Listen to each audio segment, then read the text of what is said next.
ಯುಗಾದಿ ಹಬ್ಬ ಹತ್ರ ಬಂದೈತೆ. ಸಪೋರ್ಟೇ ಮಾಡಲ್ಲ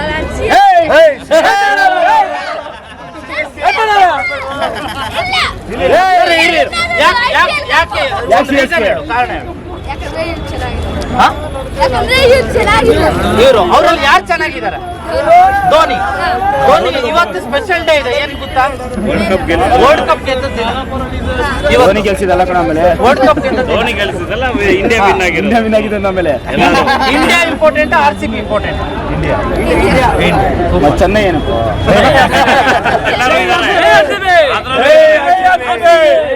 ಏನ್ ಹೇಳ್ತೀವಿ?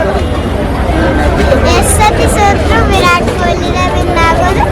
ಬಲ್ಲಿ ಓನ್ಲಿ ವಿರಾಟ್ ಕೊಹ್ಲಿನೇ ವಿನ್ ಆಗೋದು. ಔಟಾದ್ರೂ ಪರವಾಗಿಲ್ಲ. I love Virat Kohli, I love RCB. Super Jai RCB, Jai India. ಹೆಸರೇನು ನಿಂದು? ನೀರು ಕುಡಿಯಕ್ಕೆ ಬಿಡಲ್ಲ ಸ್ಟೇಡಿಯಂ ಒಳಗೆ.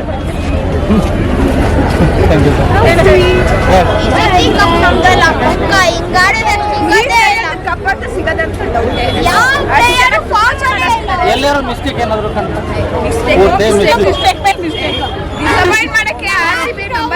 ನಾವು ಇದು ಎರಡನೇ match We spend on tickets, we spend on jersey. They're not fucking winning. What do we do? ಹೇಳಿ, ನೀವ್ ಹೇಳ್ಬೇಕು. ಮಿಸ್ಟೇಕ್ ಏನು? ಮಿಸ್ಟೇಕ್ ಏನು? ವಿನ್ ಆಗ್ತಾ ಇಲ್ವ? ಅದೇ ದೊಡ್ಡ ಮಿಸ್ಟೇಕು. ಯಾಕೆ ವಿನ್ ಆಗ್ತಿಲ್ಲ? ಯಾಕೆ ವಿನ್ ಆಗ್ತಾ ಇಲ್ಲ ಅಂದ್ರೆ ಅವ್ರು ಕೇಳ್ಬೇಕು. ನೀವು ಅವ್ರು ಕೇಳ್ಬೇಕಾದ್ರೆ ನೋಡ್ತಿದ್ದೀರಲ್ಲ, ವಿನ್ ಆಗ್ಬೇಕು ಬ್ರೋ. ಏನ್ ಮಿಸ್ಟೇಕ್ ಹೇಳಿ, ಯಾರಿಂದ ಫಾಲ್ಟ್? ನಮ್ಗೆ ಗೊತ್ತಿಲ್ಲ. 10 ಮ್ಯಾಚ್ ಇದೆ, ಇನ್ನೂ 10 ಮ್ಯಾಚ್ ಇದೆ. ನೋ ವರೀಸ್, RCB ಗೆದ್ದೇ ಗೆಲ್ಲುತ್ತೆ.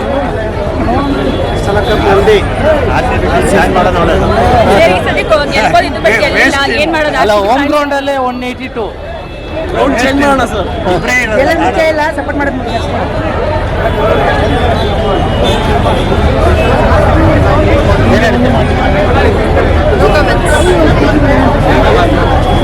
ಗೋವಿಂದ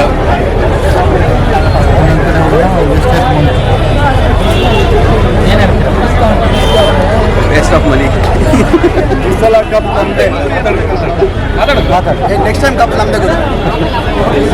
16 ವರ್ಷ ಆಯ್ತು ಸರ್. 17 ವರ್ಷ ಸರ್. ಇದು 17 ಇಯರ್ಸ್. ಅವ್ರು ಹೇಳ್ತಿದ್ರೆ ಅದು ಏನು, ಈಗ ಕುಣಿಯಕ್ಕೆ ಬರಲ್ಲ ಅಂದ್ರೆ ನೆಲ ಡೊಂಕಂತೆ ಹಂಗಾಯ್ತು ಇದು ಹೇಳೋದು ಅಲ್ವಾ? ಅದನ್ನೇ ಹೇಳ್ತಿರೋದು. ಮ್ಯಾನೇಜ್ಮೆಂಟಲ್ಲಿ ಕರೆಕ್ಟಾಗಿ ಥಿಂಕ್ ಮಾಡಬೇಕು ಸರ್. ಈಗ ಫ್ಯಾನ್ಸ್ ಫೀಲ್ ಆಗ್ತಾರೆ, ಅದು ಆಗ್ತಾರೆ ಅಂತ ದೊಡ್ಡ ದೊಡ್ಡ ಡೈಲಾಗ್ ಎಲ್ಲ ಹೊಡೆಯೋದಲ್ಲ. ಕರೆಕ್ಟಾಗಿ ನೋಡ್ಬೇಕು ಯಾವ ಮ್ಯಾಚ್ಗೆ ಏನು ಮಾಡಬೇಕು, ಇದು ಮಾಡಬೇಕು. ಯಾಕಂದ್ರೆ ಇವಾಗ 11 ಕೋಟಿ ಕೊಟ್ಬಿಟ್ಟು ಇವ್ರನ್ನ ಕರ್ಕೊಂಡ್ರು ಬೌಲರ್ನ. ಏನು ಯೂಸ್ ಆಯ್ತು? ಏನು ಯೂಸ್ ಆಗಿಲ್ಲ. ಅದರ ಬದಲು ರಚಿನ್ ರವೀಂದ್ರ ಅಲ್ಲಿ ಚೆನ್ನೈಗೆ ಹೋಗಿದ್ದಾರೆ, 1.5 ಕೋಟಿ ಚೆನ್ನಾಗಿ ಆಡ್ತಿದ್ದಾರೆ. ಅದ್ರ ಬದಲು ತುಂಬಾ ಪ್ಲೇಯರ್ಗಳು ಇದ್ದಾರೆ. ಈಗ ಅದೇ ಕೋಲ್ಕತ್ತಾ ನೋಡಿ, ರಿಂಕು ಸಿಂಗ್ ಚೆನ್ನಾಗಿ ಆಡ್ತಾನೆ ಅಂತ 50 ಲಕ್ಷದ ಇಟ್ಟು ಹೋದ್ರು, ಅವ್ರಿಗೆ ಒಂದು 80 ಕೋಟಿ ಅಂತ ಕೊಟ್ಟಿಲ್ವಲ್ಲ. ಸೊ ಆ ಥರ ಪ್ಲೇಯರ್ಸ್ ಇಂಪ್ಯಾಕ್ಟ್ ನೋಡಿ, ಅವ್ರದ್ದು ಪ್ಲೇಯರ್ ಏನಿದೆ, ಅವ್ರ ಸ್ಟ್ರೆಂತ್ ಇದೆ. ಮತ್ತು ಲಕ್ನೋದಲ್ಲೇ ಬೌಲರ್ ಇದೆ. ಫಸ್ಟ್ ಟಾಪ್ ಆರ್ಡರ್ಸ್ ಎಲ್ಲ ನಮ್ಮ ಕರ್ನಾಟಕದವರು RCB ಇಂದ ಹೋಗ್ಬಿಟ್ಟು ಅಲ್ಲಿ ಚೆನ್ನಾಗಿ ಮಾಡ್ತಿರೋದು. ಸೊ ಈಗ ಏನಂತಂದ್ರೆ ಫ್ಯಾನ್ಸ್ ಅಂತ ಇದು ಮಾಡಬೇಕು. ಮ್ಯಾನೇಜ್ಮೆಂಟು ಪ್ಲೇಯರ್ಸ್ ಬಗ್ಗೆ ಸ್ವಲ್ಪ ಥಿಂಕ್ ಮಾಡಬೇಕು. ಯಾವಾಗಲೂ ಹರ್ಟ್ ಮಾಡೋದಲ್ಲ, ದೊಡ್ಡದಾಗಿ ಬ್ಯಾನರ್ಸ್ ಹಾಕ್ಬಿಟ್ಟು ಇದು ಮಾಡೋದಲ್ಲ. ಸೊ ನಾವು RCB ಫ್ಯಾನ್ 17 ವರ್ಷದಿಂದ ಮಾಡ್ತಾ ಇದ್ದೀವಿ. ಥಿಂಕ್ ಮಾಡಬೇಕು ಅಂತ ಹೇಳ್ತಾರೆ. ಈ WPL ನೋಡಿ 2 ವರ್ಷ, 2 ಸೀಸನ್ಗೆ ಸೊ ಆ ಥರ ಥಿಂಕ್ ಮಾಡಿ. Thank you. ಏನು ಹೇಳ್ತೀರಾ? ಸೋತ್ರು ಸರ್, ಇನ್ನೇನು ಹೇಳಲ್ಲ. ಏನು ಮಿಸ್ಟೇಕ್ ಎಲ್ಲಿಂದ ಆಗಿರ್ಬೋದು? ಯಾವ್ದಾದ್ರು ಒಂದನ್ನು ನೆಟ್ಕೊಡಲ್ಲ. ಬ್ಯಾಟಿಂಗ್ ಫ್ಲಾಪ್ ಇನ್ಸುತ್ತೆ, ಬೌಲಿಂಗ್ ಪರವಾಗಿಲ್ಲ, ಬ್ಯಾಟಿಂಗ್ ಫ್ಲಾಪ್. ಮ್ಯಾನೇಜ್ಮೆಂಟ್ ಅದು ಸರಿ ಇಲ್ಲ. ಕನ್ನಡದವ್ರನ್ನ ತಗೊಂಡಿದ್ರೆ ಸ್ವಲ್ಪ ಹೆಂಗೋ ಗೆಲ್ತಿದ್ದೇನೋ. ನೆಕ್ಸ್ಟ್ ಅಲ್ಲ ಅದು ಇಬ್ರು ತಗೊಂಡು ಗೆಲ್ಲೇಬೇಕು RCB. ಇನ್ನೇನು ಸಜೆಷನ್ ಕೊಡ್ತೀನಿ? ಅದೇ ಕನ್ನಡದವ್ರನ್ನ ಹಾಕೊಂಡ್ರೆ ಸ್ವಲ್ಪ ಚೆನ್ನಾಗಿರುತ್ತೆ. ಬಟ್ ಮ್ಯಾನೇಜ್ಮೆಂಟ್ ಅದು ಕೇಳಲ್ಲ. ಎಕ್ಸಾಂಪಲ್ ಇವಾಗ ಕುಂಬ್ಳೆ ಒಂದು ಇಂಟರ್ವ್ಯೂ ಹೇಳಿದ್ರು, ನಮ್ಮನ್ನೆಲ್ಲ ಕರ್ಕೊಳ್ಳೋದಿಲ್ಲ. KPL ಅಲ್ಲಿ ಇದೇ ಗ್ರೌಂಡ್ ಅಲ್ಲಿ ಉತ್ತಪ್ಪನ ಕೇಳಿದ್ರು, ಬನ್ನಿ ಸರ್ RCB ಬನ್ನಿ, ನಮ್ ಕರೆಯಲ್ಲ ಅವರು ಅಂತ ಅವ್ರು ಹೇಳ್ತಾರೆ. ಇದ್ರ ಬಗ್ಗೆ ಮ್ಯಾನೇಜ್ಮೆಂಟ್ ಮ್ಯಾನೇಜ್ಮೆಂಟ್ ಸರಿ ಇಲ್ಲ, ಸರಿ ಆಗ್ಬೇಕು. ಅವ್ರು ಸರಿ ಆದ್ರೆ ನಮ್ಮ ಕರ್ನಾಟಕ ಒಂದು ಅಭಿಮಾನ, ಅವ್ರಿಗೊಂದು ಗೆಲುವು ಅಷ್ಟೇ. ಇವತ್ತು ಒಂದು ಸ್ಪೆಷಲ್ ಡೇ ಇದೆ, ಏನು ಗೊತ್ತಾ ಸರ್? ಹೇಳಿ. ಏನ್ ಗೊತ್ತಾಗಿದೆ? ಗೊತ್ತಿಲ್ಲಪ್ಪ. ಇವತ್ತು ವರ್ಲ್ಡ್ ಕಪ್ ಗೆದ್ದ ದಿನ. ಓಕೆ. ನಮಗೆ ಮೆನ್ಸ್ಗೆ ಇನ್ನ ಹೊಸ ಅಧ್ಯಾಯ ಸ್ಟಾರ್ಟ್ ಆಗಿಲ್ಲ. ಯಾವಾಗ ಸ್ಟಾರ್ಟ್ ಆಗ್ಬೋದು? ಯಾವಾಗ ಕಪ್ ಬರುತ್ತೆ ಅವಾಗ ಸ್ಟಾರ್ಟ್. ನೆಕ್ಸ್ಟ್ ಮ್ಯಾಚ್ ಸ್ಟಾರ್ಟ್ ಆಗ್ಬೋದು, ನೋಡೋಣ.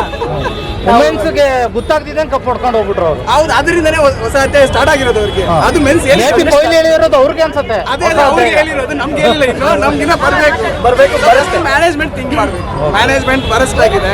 ನಮ್ RCB ನಿಂದ ಪ್ಲೇಯರ್ಸ್ ಬೇರೆ ಟೀಮ್ಗೆ ಹೋದ್ರೆ ಅವ್ರು ಚೆನ್ನಾಗಿ ಆಡ್ತಿದ್ದಾರೆ, RCB ಆಡ್ತಿಲ್ಲ ಅಂದ್ರೆ ಮ್ಯಾನೇಜ್ಮೆಂಟ್ ಮಿಸ್ಟೇಕ್ ಇದೆ. ಮ್ಯಾನೇಜ್ಮೆಂಟ್ ಕರೆಕ್ಟ್ ಮಾಡ್ಕೋಬೇಕು. ಪ್ರಾಕ್ಟೀಸ್ ಬ್ಯಾಟ್ಸ್ಮನ್ ಹೋಗ್ತಿದ್ದಾನೆ ಅಂದ್ರೆ ಮಾತಾಡಿ ಮೇಡಮ್. ಪೂರ್ತಿ ಇದು ಅವ್ನು ಕೊಟ್ಬಿಡ್ತೇವೆ.